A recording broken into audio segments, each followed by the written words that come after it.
Hi there, and welcome to the State of the Nation wrap-up for the month of May 2023.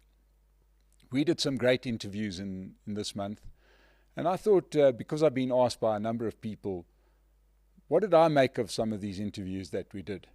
So I want to look back at some of the interviews and just sort of give you my thoughts and analysis. Often what happens is we do these interviews and then sit around afterwards and there's a conversation. Sometimes it's a very brief, angry retreat straight after the interview. But we certainly get a lot of information, and I want to bring that to you so that you can get a sense of the sense that I'm getting about the situations that we're dealing with. So let's start off with something that we started off early in the month, where we tackled the thorny issue, thorny in many respects, of the Russia-Ukraine war. We think that this is a very important issue. South Africa has put themselves in the middle of this by taking an interesting stand. And we thought, let's first start by hearing from the people involved. And we managed to convince the Ukrainian ambassador to South Africa, Lyubov Abrovitova, who's really interesting discussion. But we got the view that you would expect from somebody whose country has been invaded. You did get a very good idea that these Ukrainians are there for the long haul. They're going to fight. They're going to fight like hell. And that is certainly the case as we're seeing right now within Ukraine. These are intelligent people. They've got a lot more autonomy than their Russian counterparts. You know, it's a lot easier to defend than to attack. And these Ukrainians are going to defend to the last drop. The people that didn't want to stand and fight for their country have left already. The Ukrainians that are there are getting more and more angry by the day, and they are going to fight to the end. Feisty woman, good interview, but exactly what you would expect from a country that's under siege. We thought we'd balance it out, and I approached the Russian ambassador. The Russian ambassador sent his press attaché, Mikhail Kosarev, who came here to do an interview. Interesting guy, clearly quite bright, but he came armed with notes. Absolutely, he came there with typed up notes, and he was going to stick to the script, regardless of the way the questions were framed. They were going to defend their special military operation by telling you how they're going to denazify Ukraine, which the more you listen to it up close, the less sense it makes. It seems like just a reason, a sort of a trumped-up charge, a way that Russia is justifying to themselves attacking Ukraine. Right? There's this disputed situation as to whether there was a coup in 2014 or whether it was the will of the Ukrainian people. This is an ugly war. This one's going to go down to the end. The Russians have made a big call here, and it's very, very difficult for them to withdraw. My mind immediately went back to two of the more recent withdrawals. One was when the US withdrew recently, a couple of years back, from Afghanistan, you know, where you had people clinging to planes and America trying to get out as fast as they could while the Taliban were busy coming into Kabul. You know, gave you a picture of what happened in Vietnam all those years ago, a hasty withdrawal from a country they should never have been in, thousands and thousands of miles away. And I also thought similarly of the Russian withdrawal from Afghanistan in the early 80s, where they had been there, in fact the mid-80s, where they had been there, fought unsuccessfully.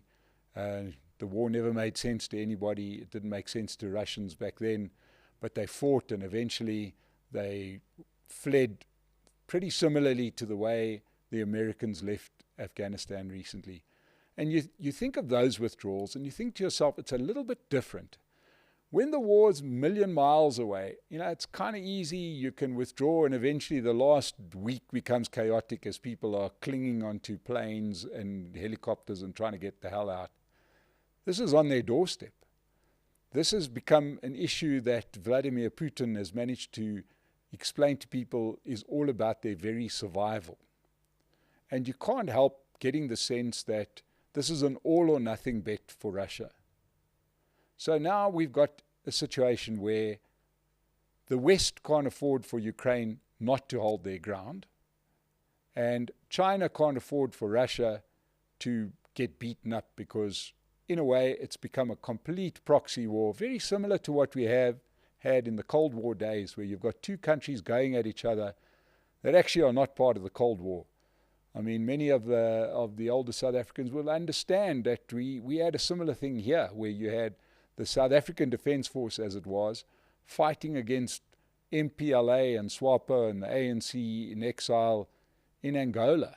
But the war wasn't about South Africa or about Namibia as it is today, or Angola. It was really America backing one side, and in those days the Soviet Union backing the other. These wars get ugly. It's hard to see how this one plays out. There's just going to be a lot of bloodshed. That's all I know. We then managed to catch up with two of South Africa's media personalities, Stephen Curtis, Mandy Wiener, on different topics. Stephen Curtis, we were doing an overview of the politics. Now, when we sat down with Stephen Curtis, he sees the world very much from a journalism lens. He's very sympathetic to the people on the inside and their room to move and so on. And we did stick on a point which I thought was, I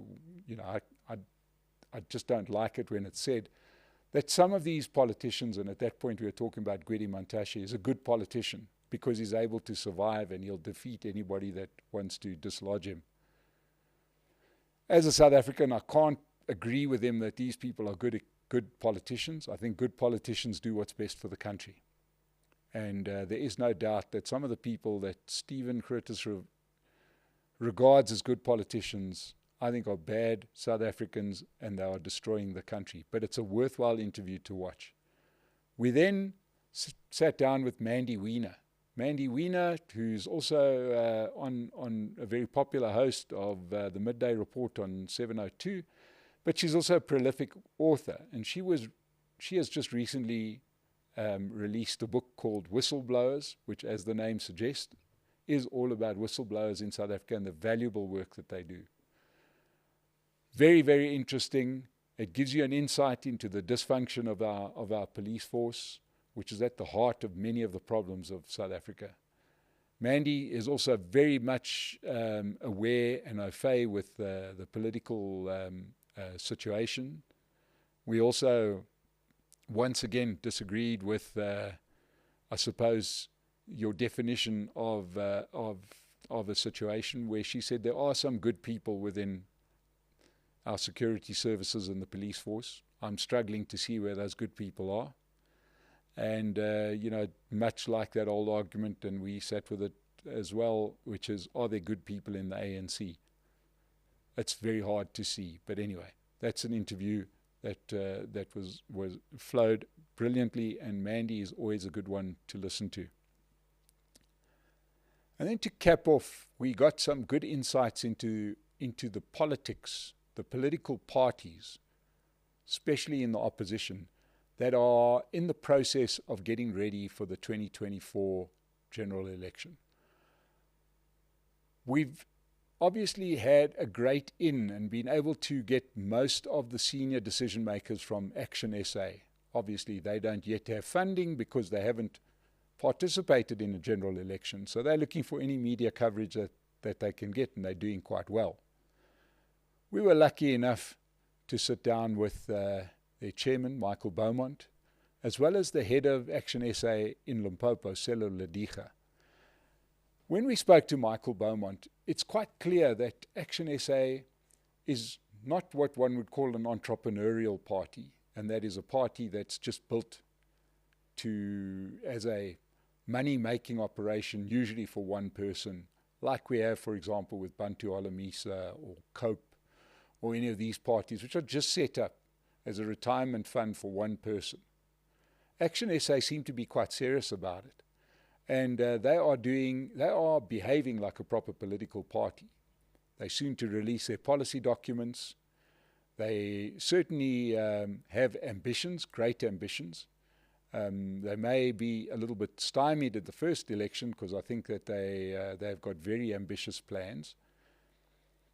And needless to say, a lot of their plans may have been hurt by the controversy around the so-called unauthorized biography of Herman Mashaba.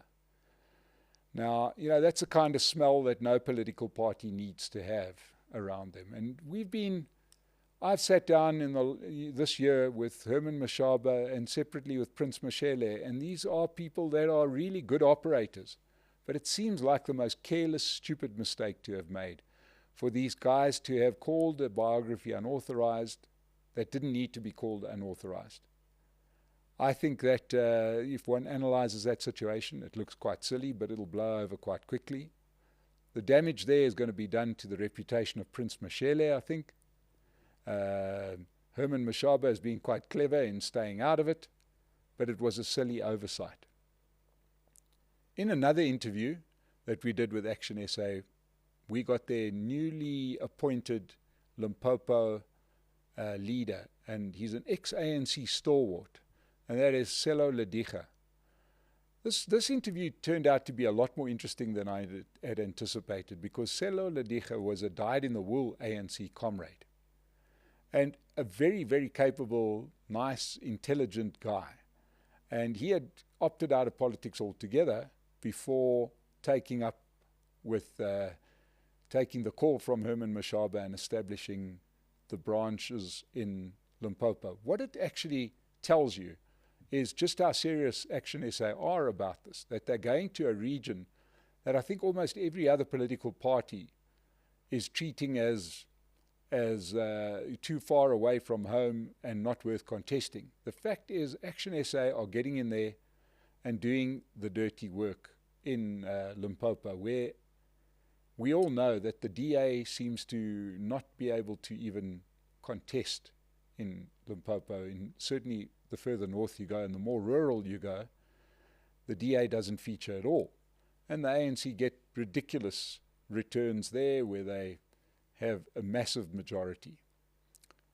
Not even Julius Malema has been able to make a serious impact into Limpopo, and that's telling you that after all these years, that Julius Malema and the EFF brand of politics doesn't appeal to Limpopo, to the people of Limpopo, and Action SA, being a bit more reasonable, could, in fact, do a little bit better than we anticipate in Limpopo. But the biggest takeaway for me with the interview with Celo Ledica was the fact that Action SA are prepared to go to those regions that right now, even the official opposition, outside of a few big towns, the DA doesn't seem to have the appetite or the understanding of how to compete in Limpopo, and I think Action SA are going to make quite an impact there, and if they're able to eat into the ANC majority there, it could make politics quite interesting, that you've got those parties that are now vying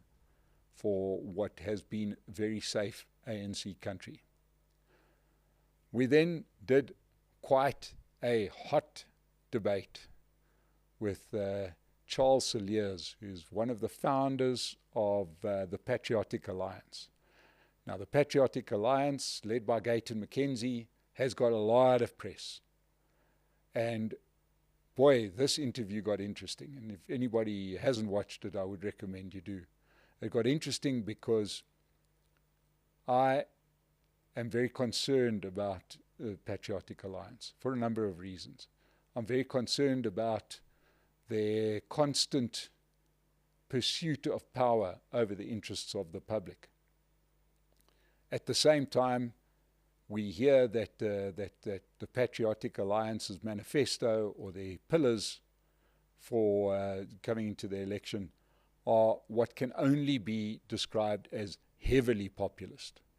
Bringing back the death penalty, putting God back in the schools, having conscription for men, deporting all the foreigners. This is real populism at its best. they're quoting the example of the Guatemalan president who came in and started to hang everybody that he could, and calling that discipline. I must admit, we have tried it. I grew up in a society in this country that had the death penalty, that had God in schools, that had conscription, that kicked out all the foreigners, and I must admit, it made this place. There may have been a few small benefits, but there were some big problems with those systems. I'm not a fan of populism, but yet it's quite compelling. I do understand that you're going to go around to poor communities saying, we're going to hang people that take drugs, or all your problems are foreigners, so we're going to deport them all.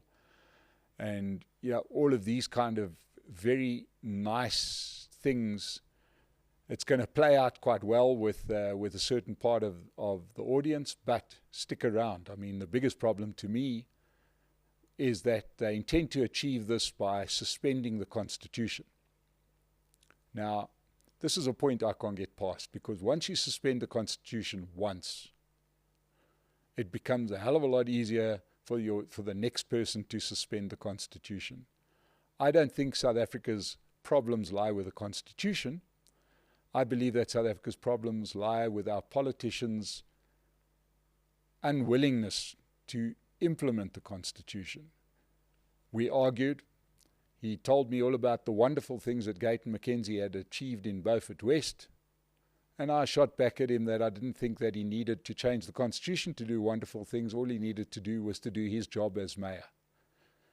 And then, of course, if one looks at the Patriotic Alliance's behavior, where they have been, to use that terrible term, kingmakers for example, in Johannesburg and in Ekurhuleni, they're available to the highest bidder.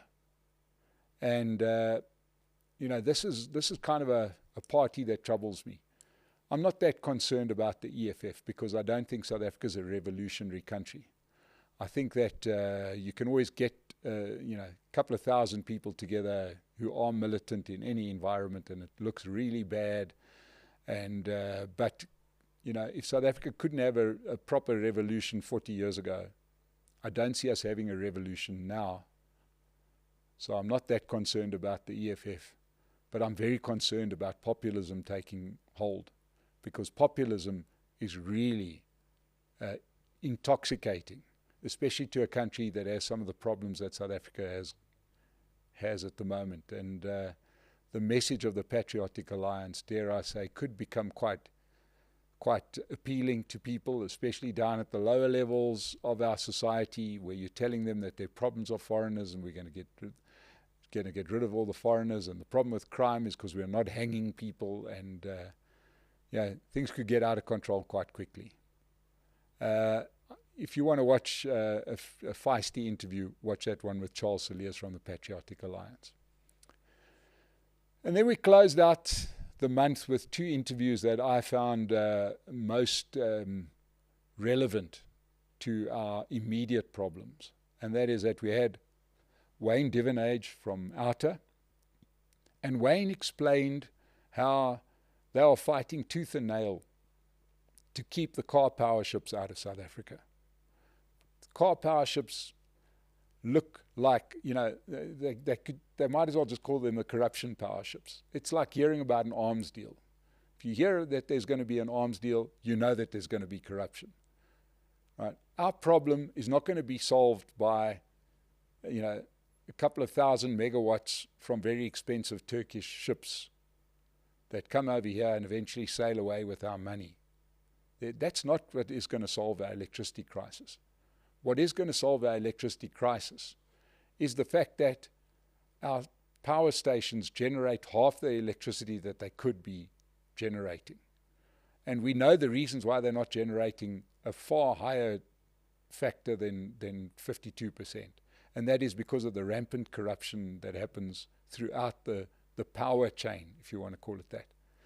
And that's really, was brought home by Wayne Divenage, saying these car power ships will maybe alleviate us by one stage. The numbers that they are saying that the electricity is going to cost cannot possibly be true. because those numbers have been around forever, and since then the rand has lost about a third of its value. So they're not being truthful about what's going on with the car power ships. But once again, we have had a situation where South Africans, we are all so sick and tired of load shedding that we'll grab any solution, including a bad one. ARTA are going to fight this one all the way. I think they are to be supported, because I don't think that car power ships are the answer. We're not going to get bang for the buck. There's going to be nothing here afterwards. We're going to be beholden to a very dodgy organization. And I think that it's going to, it sounds to me like what we heard with COVID, where we had President Ramaphosa, hand on heart, saying, I promise you there's not going to be any corruption. Nobody will steal this 500 billion rand that they set aside for COVID relief. Well, surprise, surprise, they stole nearly everything of it. So car power ships, ARTA are going to fight them all the way. Worth listening to Wayne Divenage, not a big fan. Quite soon thereafter, we sat down and spoke to Saliers, the new mayor of the city of Tshwane. And that's hot on the heels of the problems of cholera in Hammanskraal. And this is quite a depressing story, to be honest. There have been failures throughout the system. You've got treatment plants in that area just north of Pretoria which haven't worked for like 20 years. Money's been set aside, money's been stolen, all sorts of other projects have come and gone, but these treatment plants, especially a big one called Rooiwal, is just not happening. And it's now, you've got raw sewage flowing into the river systems, and surprise, surprise, we end up with cholera all around the country. So I spoke to Saliers Brink, who's a very, very, energetic young guy, and clearly extremely bright and competent. And it is so difficult. He explained how you've got these absolute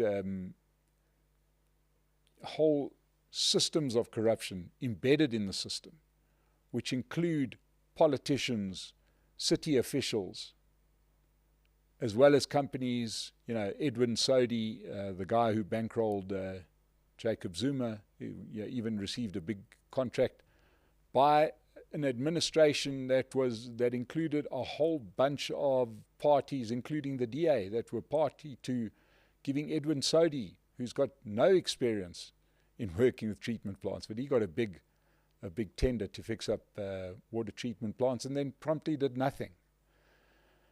Going to be very, very difficult to root out the problem there in Tshwane, but because there's such a big spotlight on it, one feels a little bit hopeful that Tshwane will fix it up. But it does raise the alarm as to what is going on in other municipalities and metros that don't have a Saliers Brink, that don't have the big spotlight on them. We saw the Auditor General's report on the dysfunction of municipalities and metros, and it's chronic. I mean, it's so bad. The Auditor General said, this is a complete and utter mess. We need to do something about these municipalities and help them out, because they just don't have qualified people that can run them properly. Interestingly enough, my takeaway, speaking to a lot of these political analysts, politicians, etc., is that we have got a serious problem around law and order and the implementation of this. I mean, we had a situation the other day where the BBC News sent a reporter. He literally got into a hired car, went to coal plants in Mpumalanga, and you could see the theft taking place. Here's a reporter driving in with a hired car. This isn't a policeman. It's no undercover sting operation. There's not even an attempt to hide what's going on. It's happening right there. But the police force has been totally killed off. This started off way back when Thabo Mbeki used the Scorpions for political ends. Obviously, Jacob Zuma knew that soon enough they're going to be coming for his pals, and everybody with any integrity in the entire criminal justice system has been removed. We now have the NPA doing absolutely nothing. We've got the police seem to have gone underground, and even Becky Taylor has stopped arriving at the scene of the crime after big issues have taken place. The question is, how can we fix up the country? How can we uphold the Constitution if the police won't go and do what they want, what they need to do? If you can give them 5 volumes from, as the State Capture Commission did, 5 volumes of malfeasance, you've got witnesses, you've got videos, you've got this, you've got that. Police do nothing, right? Yes, they'll catch the odd low-level person, and 1 or 2 of the Hollywood cases will get solved, you know, Oscar Pistorius, Thabo Bester, these things that capture the imagination.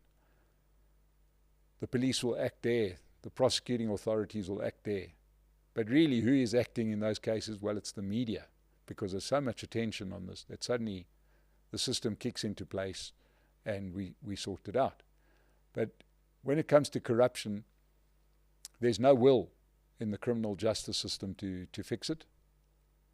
So the question starts to become, even if the ANC are put out of power at the next general election, is there hope?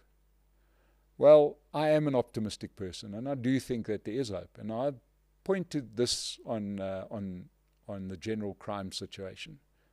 If one casts your mind back to the 2010 World Cup, Soccer World Cup that took place in South Africa, when we had a goal in the country, and the goal was, let's not kill all of these people that are coming to South Africa, and let's not rob all these people that are coming to South Africa to watch the football.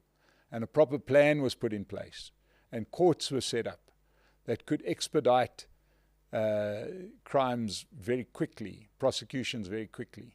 And everybody was motivated to do something. And remember, our president was Jacob Zuma. So this wasn't some bygone era. We were able to do it. But it would take that kind of effort every day of the week, every week of the year. And this would have to become part of the practice in South Africa. We'd have to implement bylaws which aren't being implemented. You'd have to put people in jail. You'd have to get the top people that are bribing officials, put them in jail. You need to put those officials in jail. It's a long slog, but we do know one thing about this kind of situation, because it's happened in many countries before, and that is that we only need to arrest a few people, and the others will not see this as the lucrative business that they're seeing today without any repercussion. I think South Africa is salvageable. I really do. I think the electricity crisis, the more I speak to people, is just a matter. It's a law and order matter, right? You know, I wasn't very impressed with Andre de Ruyter, who's gone on television, written books, spoken to Parliament, made some allegations which are probably true, but yet refusing to name the real people that should be named. I think it's an act of almost cowardice. What's he got to lose? Name the names. You've skipped the country already. Just name the names, and let's hear who the ministers are that are behind it. I think we all sort of have an idea anyway, seeing as all these crimes happen in Mpumalanga. But just say the names. Let's get those, you know, that's the only way we're going to start getting these problems under control.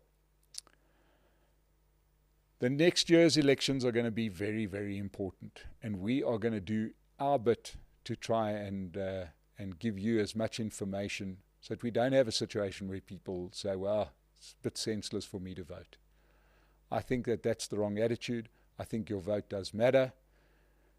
And remember this, if you don't vote, you are telling people that you are happy with the way things are. If you are not happy with the way things are, if you're not a fan of having your power out for 11 and a half hours out of 24, then vote, right? If you are interested in keeping the power off for half the day, vote for the ruling party. That works fine. But if you want the country to improve, go to the polls. To help you along, we are very excited to announce that we're going to be doing our first live SONA breakfast in nearly 4 years. And on July the 10th at the Sandton Convention Centre, we're going to have John Steenhuisen, Herman Mashaba, Musi Maimane. We're going to have Davy Root, the economist, asking them some questions. Sandile Swana, the political analyst, will be asking them some questions. I'll be asking them some questions. Those questions are going to be focused, but not solely, around the state of the coalitions that are hopefully going to put South Africa right. If you're able to, if you really want to find out more information, just look at the link below and come and join us for a breakfast and come and hear what these people have to say. Your future may depend on it. Thank you so much for listening to me, and subscribe to our channel.